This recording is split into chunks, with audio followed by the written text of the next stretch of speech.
심리변화행동연구소 소장 이남석입니다. 거짓말하는 사람을 가려낼 수 있을까에 대해서 살펴보도록 하겠습니다. 거짓말하는 사람을 가려낼 수 있다면 얼마나 좋겠습니까? 그래서 심리학자들도 연구를 했습니다. 보통 사람들이 거짓말할 때는 특별한 행동 패턴이 있다고 생각합니다. 가령 어떤 것을 이야기를 꾸며내야 되니까 눈이 위로 올라간다거나 아니면 눈을 자주 깜빡거린다거나 그 사람이 나의 마음을 읽지 못하게 시선을 회피한다거나 하는 것들입니다. 보통 이렇게 어떻게 보면 급수가 낮은 거짓말장애들은 독특한 행동 패턴을 그대로 보입니다. 그런데 문제는 사기꾼같이 전문적인 아주 고급의 거짓말장애는 그렇게 행동 패턴을 역으로 이용합니다. 즉 그런 행동 패턴이 무엇인지 알아서 그렇게 행동하지 않습니다. 그래서 심리학자들이 발견해낸 것이 뭐냐면 뇌 지문 인식 기법이라는 것을 한번 생각해 봤습니다. 즉 아무리 거짓말을 숨기려고 이 얼굴 표정이나 그 눈 위치 이런 것들을 고정시킨다고 하더라도 사람의 뇌는 속일 수 없을 거다라고 해서 뇌의 신경세포에 자극을 주어서 그 뇌세포의 패턴을 통해서 거짓말을 하는지, 즉 실제로 있었던 일을 얘기하는지 아니면 상상하는 부위가 활성화되는지를 확인하는 것으로서 거짓말을 판별하는 식으로 하려고 했었습니다. 근데 문제가 뭐냐면 그거를 법정으로 진짜로 거짓말인지 아닌지를 확인하려고 하다 보니까 뭐가 문제가 되냐면 단순히 기억에 없다는 이유만으로 실제 없다라고 얘기할 수 있느냐 하는 문제 때문에 사실은 법정 증거로는 채택되지 않게끔 됐습니다.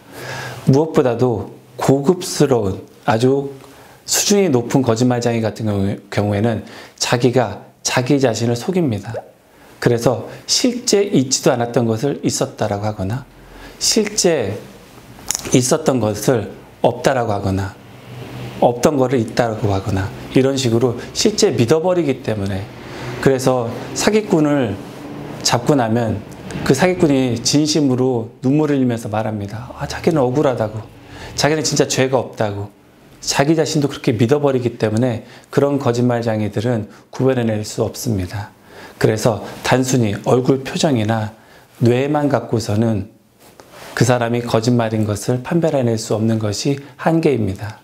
미국의 유명한 드플로라고 하는 박사가 거짓말장애들을 그리고 일반인들을 대상으로 실험한 결과 불행히도 50%의 확률 정도밖에 되지 않는다. 즉 거짓말 탐지기를 써도 사람들이 폴리그래프라고 하는 이런 생체 전달, 신호 전달 체계를 해서 사람들이 미세한 떨림이 있을 거다라고 해도 동전 던지기에 준하는 50% 확률밖에 안 된다.